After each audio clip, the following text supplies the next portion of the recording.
이제 일반적으로 자궁이 건강하셨던 분들, 질환이 없으셨던 분들의 이제 유산이 된 이후에 조리하는 것과 또 자궁 질환을 갖고 계신 분들이 이제 유산을 조리하는 과정은 사실 크게 다르진 않지만 회복 기간의 차이가 있을 수가 있습니다. 특히 자궁 근종이라든지 자궁 성근증의 어떤 질환을 갖고 계셨던 분들이 임신을 하게 되면요, 이 자궁 질환의 특성은 이제 호르몬의 영향을 받습니다. 그래서 임신을 하게 되면 임신 호르몬이 집중적으로 자궁으로 분비가 되기 때문에 초기 3개월 기간 동안에 보통 가지고 있던 질환들이 악화가 되는 경우들이 많거든요. 예를 들면 자궁근종의 경우에도 임신 초기 3개월 동안에 보통 1, 2cm에서 2, 3cm 정도 진행되는 경우들이 있고요. 성근종도 마찬가지입니다. 그러면 그 과정에서 이제 유산이 됐거나 유산을 하게 됐을 때 그 임신을 통해서 커졌던 질환들, 또 커졌던 혹도 사실은 이 수술하고 나서 정상적으로 자궁이 수축이 되면서 원래 상태로 복원이 돼야 되는데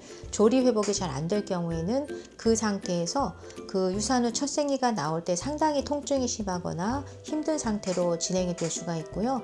그 상황에서 자궁 질환 또한 더 악화가 되는 경우들이 많이 있습니다. 그래서 반드시 자궁 질환이 있으셨던 분들 같은 경우에는 회복과 조리하는 기간을 최소 3개월 이상 가지셔야 되고요.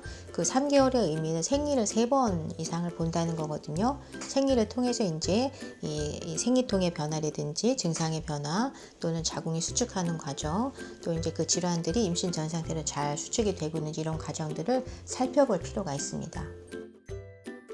예, 우리가 보통 그래서 자연유산이나 인공유산 또는 자궁질환이 있는 분들의 유산의 경우에도 이제 조리가 필요하다는 말씀을 드렸는데요. 대부분 유산 후의 조리의 핵심은 뭐냐면 자궁의 어혈을 잘 풀어내야 됩니다. 그래서 이제 자궁의 어혈을 푼다는 거는 자궁의 정상적인 수축과 순환 운동을 통해서 임신 전의 상태로 돌아가는 데 중요한 요소가 되거든요. 그래서 유산 후 어떤 조리 치료의 핵심 포인트는 자궁의 어혈들을 잘 풀어내야 되고요. 또 간혹 보면은 유산 과정에서 과다 출혈을 하시는 분들이 있으세요. 기혈을 많이 손상했거나 출혈을 많이 하신 분들은 그 후에 이제 기혈을 보강하는 약들을 쓰게 됩니다. 그래서 1차는 어혈을 배출하고 2차 치료는 이제 환자분 상태에 따라서 기혈 소진이 많으셨던 분들은 기와 혈을 보강하는 쪽으로 해서 임신 전 상태로 몸을 회복하고 자궁을 회복해 드리는데 이제 초점을 둔다라고 말씀드릴 수가 있습니다.